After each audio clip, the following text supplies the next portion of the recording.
নোয়াখালীর চাটখিল উপজেলার শাহপুর ইউনিয়নের সোমপাড়া বাজার কেন্দ্রীয় জামে মসজিদ প্রাঙ্গণে বাংলাদেশ জামায়াতে ইসলামীর ১ নং শাহপুর ইউনিয়ন উলামা পরিষদ কর্তৃক কাউমি আউলিয়াসহ সকল মতের আলেমগণের উপস্থিতিতে একটি সভার আয়োজন করা হয়। উক্ত সভায় প্রধান অতিথি হিসেবে উপস্থিত ছিলেন বাংলাদেশ জামায়াতে ইসলামীর চাটখিল উপজেলার সম্মানিত আমির আলহাজ হজরত মাওলানা মহিউদ্দিন সাহেব। বিশেষ অতিথি হিসেবে উপস্থিত ছিলেন শাহপুর ইউনিয়ন জামায়াতে ইসলামীর সম্মানিত আমির হজরত মাওলানা দিলওয়ার হোসেন সাহেব।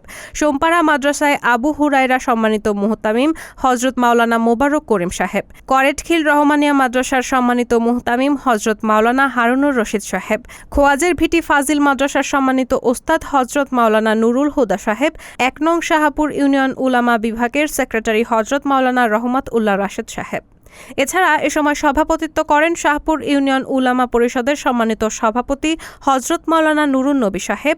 সঞ্চালনা করেন বাংলাদেশ জামায়াতে ইসলামীর শাহপুর ইউনিয়নের সম্মানিত সহসভাপতি হজরত মাওলানা জাহাঙ্গীর আলম সাহেব। উক্ত সভায় মূল বক্তব্য ছিল আল্লাহর দুনিয়ায় আল্লাহর দিন কায়েম করার লক্ষ্যে এবং গোটা জাতিকে আলেমের পিছনে ঐক্যবদ্ধ করার লক্ষ্যে সকল মতের আলেমগণ ঐক্য, ভ্রাতৃত্ব, পরস্পরের দিকে কাদা ছোড়াছুড়ি দূর করে ঐক্যবদ্ধ থাকা।